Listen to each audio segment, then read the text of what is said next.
শুধু বিকালে নামাজের কথা বলেছে, রোজার কথা বলেছে, হজের কথা বলেছে, যাকাতের কথা বলেছে, পর্দার কথা বলেছে, তা নয়। এই কোরআনুল কারীম গোটা পৃথিবীর যত বৈজ্ঞানিক কথাবার্তা আছে সব আল্লাহ পাক কমপ্লিট এই কিতাবের মধ্যে ঢুকাইয়া দিয়েছেন। তার নাম হলো কোরআন। সুবহানাল্লাহ নাই? সুবহানাল্লাহ। এর জন্য আল্লাহ বলছেন বিসমিল্লাহির রহমানির রহিম, ইয়াসিন ওয়াল কুরআনিল হাকীম। এর মুজিজা দিয়ে পাঠান। যেমন আমরা দেখি হযরতে মূসা আলাইহিস সালামের জামানায় এই পৃথিবীতে ছিল জাদুর প্রভাব। কিসের প্রভাব? জাদুর প্রভাব ছিল, যার কারণে আল্লাহ রাব্বুল আলামিন হযরতে নবীকে একটা সময় আসবে যেই সময় এই পৃথিবী পরিচালিত হবে জ্ঞান বিজ্ঞানের সায়েন্সের মাধ্যমে। বলেন সুবহানাল্লাহ। আজকে বিশ্ব পরিচালিত হচ্ছে আধুনিক বিজ্ঞানের তৈরি কম্পিউটার, ল্যাপটপ, ইন্টারনেট, স্যাটেলাইট, সব কিছুর মাধ্যমে পুরো বিশ্ব রিমোট কন্ট্রোলের মাধ্যমে পরিচালিত হচ্ছে। এই কথা জানা ছিল কার? কথা বলেন কার? এর জন্য আল্লাহ রাব্বুল আলামিন এমন এক কিতাব দিলেন যে কিতাবকে আল্লাহ পাক বলেছেন গোটা কিতাবটাকে আমি বিজ্ঞানময় বানিয়ে দিয়েছি। অর্থাৎ পৃথিবীর মানুষ যখন বিজ্ঞানের চর্চা করবে, জ্ঞান বিজ্ঞান দিয়ে পৃথিবী চলবে, সেই সময় যদি অযৌক্তিক কোন কথা কোরআন বলে, কাল্পনিক কথা বলে, মন গড়া কথা বলে, তাহলে কোরআনের কাছে সেই সময়ের মানুষ আসবে না। এর জন্য আল্লাহ পাক এমন এক কিতাব দিলেন যে কিতাব পড়ে আজকে পৃথিবী জ্ঞান বিজ্ঞানের দিক দিয়ে যে সমস্ত মানুষ উন্নত, বিশেষ করে ইউরোপ আমেরিকার যে সমস্ত মানুষেরা খ্রিস্ট ধর্ম অবলম্বীরা, ইহুদিরা, তারা আজকে যখন আল্লাহর কালাম কোরআন পড়তেছে আর কোরআনের বিভিন্ন কথার উপরে রিসার্চ করতেছে, পরে পরে গিয়ে দেখতেছে আরে আজকে আমরা যা আবিষ্কার করতেছি ১,৫০০ বছর আগে দেখা যায় এই কোরআন সব বলে দিয়েছে। সুবহানাল্লাহ। এর কারণে বিশ্ব জুড়ে বিশেষ করে ইউরোপ আমেরিকার মানুষরা আধুনিক বিজ্ঞানের, জ্ঞান বিজ্ঞানের দিক দিয়ে অ্যাডভান্স হয়েছে।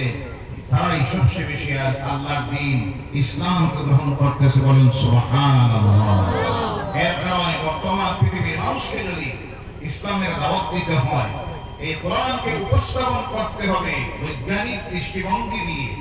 পুরাতন যুগের সেই দাগের কথা দিয়ে আপনি শুধু মদ খাইলে গুনাহ হয় আর মদ না খাইলে নেকি হয়, নামাজ পড়লে গুনাহ হয়, পড়লে নেকি হয়, না পড়লে গুনাহ হয়, শুধু এমন কথা বলে আপনি তাদেরকে বোঝানো সম্ভব হবে না। এর উপকারিতা কি, অপকারিতা কি, তা বিশ্ব মানুষের সামনে যদি তুলে ধরা যায় তাহলে বিশ্ব মানুষ বুঝতে পারবে ইসলাম কি জন্য একটাকে হালাল করেছে আর একটা হারাম, একটা বৈধ আর একটা অবৈধ, একটা পবিত্র আর একটা অপবিত্র। বিভাগটা যখন তার সামনে আপনি তুলে ধরবেন তখন বুঝতে পারবে ইসলাম কার হয়, কোরআন কি বলেছে, ইসলাম কিভাবে শান্তি প্রতিষ্ঠিত করতে চায়, কোরআন কিভাবে শান্তি প্রতিষ্ঠিত করতে চায়, আমার রাসূল কিভাবে শান্তি প্রতিষ্ঠিত করার চেষ্টা করেছিলেন, তখন তারা বুঝতে পারবে। কিন্তু এই তুলে ধরার জন্য যে কোয়ালিটি তৈরি হওয়ার প্রয়োজন, সেই কোয়ালিটির মানুষ আজকে আমরা তৈরি করতে পারতেছি না।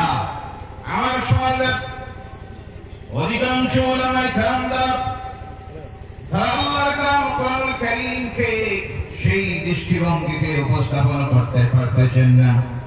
পীর বুজুর্গদের যারা আছেন তারা সেই দৃষ্টিভঙ্গিতে উপস্থাপন করতে পারতেছেন না। আল্লাহ দ্বীনের দাঈ যারা, বক্তা যারা, তারা সেই দৃষ্টিভঙ্গিতে তুলে ধরতে পারতেছেন না। মসজিদের ইমাম ছাড়া তারাও সেই দৃষ্টিভঙ্গিতে তা উপস্থাপন করতে পারতেছেন না। যার কারণে আজকে দেখা যাইতেছে একদিকে আমার সমাজের এক শ্রেণীর শিক্ষিত মানুষ আজকে গুমরাহির দিকে যাইতেছে, আর অমুসলিম যারা তারা ইসলামের কাছে আসতে পারতেছে না।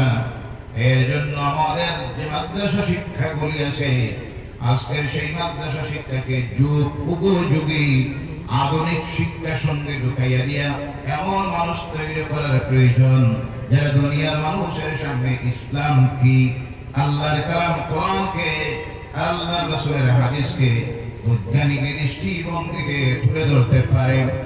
এমন মানুষ, কোয়ালিটির মানুষ যদি আমরা তৈরি করে দিতে পারি, একদিন আল্লাহর সেই দাঈদের দাওয়াতি কাজে পৃথিবীর প্রথম মানুষ আল্লাহর দ্বীন ইসলামের সুশীতল ছায়ার তলে চলে আসবে। বলুন ইনশাআল্লাহ, ইনশাআল্লাহ। লা ইলাহা ইল্লাল্লাহ, লা ইলাহা ইল্লাল্লাহ, সুবহানাল্লাহ, লা ইলাহা ইল্লাল্লাহ, লা ইলাহা ইল্লাল্লাহ, সুবহানাল্লাহ, ওয়ালহামদুলিল্লাহ, ওয়া লা ইলাহা ইল্লাল্লাহু মুহাম্মাদুর রাসূলুল্লাহ সাল্লাল্লাহু আলাইহি ওয়াসাল্লাম। এই ব্যবস্থা যদি শিক্ষাঙ্গনগুলিতে নিতে হয়, জেনারেল এডুকেশন সহ ইসলামিয়াতের শিক্ষা দিতে হয়, তাহলে বিরাট একটা ফাউন্ডের প্রয়োজন আছে না নাই? কথা বলেন। কম্পিউটারের প্রয়োজন, ল্যাপটপের প্রয়োজন, জেনারেল শিক্ষকের প্রয়োজন। কিন্তু আমার জাতির সমাজের মানুষের এখনো চিন্তাধারা পরিবর্তন আসে নাই। শিক্ষকরা বেতন দিবে সেটা তো দূরের কথা, বিভিন্ন মাদ্রাসাগুলি এইভাবে এখনো চলতেছে, যেখানে শিক্ষকরা মৌসুমি শুধু চাঁদা তুলি তাদের নিজের বেতন দিতে হয়। আছে না নাই? কথা বলেন, আছে না নাই? এই যদি হয় একটা মাদ্রাসা শিক্ষকের বেতনের ব্যবস্থা, তাহলে এরা পড়াইতো না সাদা উঠাইতো? কোনটা করতো? আপনারা কথা বলবেন। এরা শিক্ষাদান দিবেন না সাদা কালেকশন করবেন? জাতিকে এগিয়ে আসতে হবে, সমাজকে এগিয়ে আসতে হবে, দায়িত্বশীল ব্যক্তিরা দায়িত্ব নিতে হবে। আমরা সকলে শিক্ষাঙ্গনে শিক্ষা চলবে, শিক্ষকেরা শিক্ষাদান দিবেন, আমরা তাদের সেই বেতনের ব্যবস্থা করে দিতে হবে। কথা ঠিক কিনা? আজকে কিন্তু আফসোস, মাদ্রাসা শিক্ষকদের বেতন শুনলে, বিভিন্ন মাদ্রাসায় গেলে যখন দেখা যায়, শোনা যায়, বিভিন্ন এলাকায় গেলে মসজিদে ইমাম সাহেবদের বেতন যখন শুনি, আমি তো অবাক হই, চিন্তা করি যে এরা পরিবারটা কিভাবে পরিচালিত করেন একমাত্র আল্লাহই জানেন। কে জানেন? বিভিন্ন জায়গায় গেলে আপনি দেখবেন মাদ্রাসা শিক্ষকের বেতন মাসিক ৬০,০০০। আলহামদুলিল্লাহ কইলা না?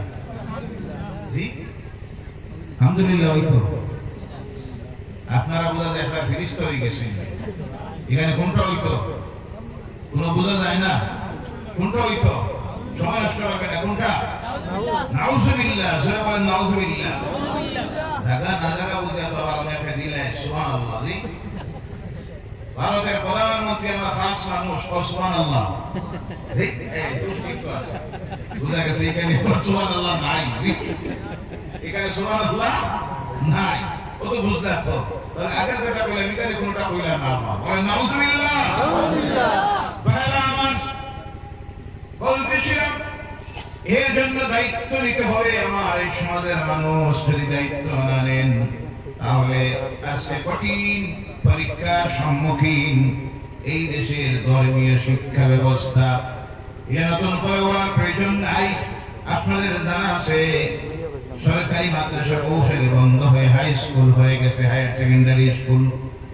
একমাত্র এই দেশের মধ্যে ইসলাম যদি টিকিয়ে রাখতে হয়, ঈমান যদি বসায় রাখতে হয়, তাহলে বসায় রাখতে হবে ওই মাদ্রাসাগুলি। কারণ সবাই মক্তব থেকে যারা শিক্ষা অর্জন করে বাইরে হয়ে আসে, আসার পর এইসব মাদ্রাসার মধ্যে আসে, ওখান থেকে তৈরি করে দেওয়া হয় ইমাম সাহেব, হাফিজ সাহেব, কারি সাহেব, মাওলানা সাহেব, মুফাসসিরুল কোরআন, মুহাদ্দিস তৈরি করে দেওয়া হয়। এই প্রোডাকশনটা যদি যুগ উপযোগী যদি আলেম তৈরি করে দিতে না পারেন, তাহলে একদিন আসবে এই জাতির ঈমান ইসলাম বাঁচানো সম্ভব হবে না, মসজিদ বাঁচানো সম্ভব হবে না। মাদ্রাসা বেশি প্রয়োজন না মসজিদের টাইল লাগানো প্রয়োজন? জি কথা বললাম না? মসজিদে দেখবেন, মসজিদে সুন্দর করুন, সেটা বিরোধী নয়। মসজিদে দেখবেন কিছু মানুষ আছে যারা মনে মনে ভাবে মাদ্রাসায় দিলে 1 টাকা দিলে কি কথা বোঝা গেছে? আসলে 1 নম্বরে মাজারে ইসলামের মাহফিলে আউলিয়া কেরামদের দরবারে গিয়ে দেন, এর বিরোধী আমরা কথাটা বলার উদ্দেশ্য ভালো বুঝবেন, না হয় কথা না বলে অন্যকে আবার এটাকে একটা মসজিদের জন্য দেওয়া হইল। দেখলো অনেক গণ্যমান্য ব্যক্তিরা এসেছেন, যদি কম দেয় সরব হইব, দিল 5,000 টাকা। 5,000 টাকা সবচেয়ে বেশি দরকার দেওয়ার কোন জায়গায়? এই দেশের মধ্যে ছাত্রদের মধ্যে মুসলমানদের জন্য কোন জায়গায়? মাদ্রাসায়। আর শুনবো অবাক হবেন, আগে বলেছি আমরা উরুস বিরোধী নই, ঈশার সওয়াব বিরোধী নই, এটা সওয়াবের কাজ।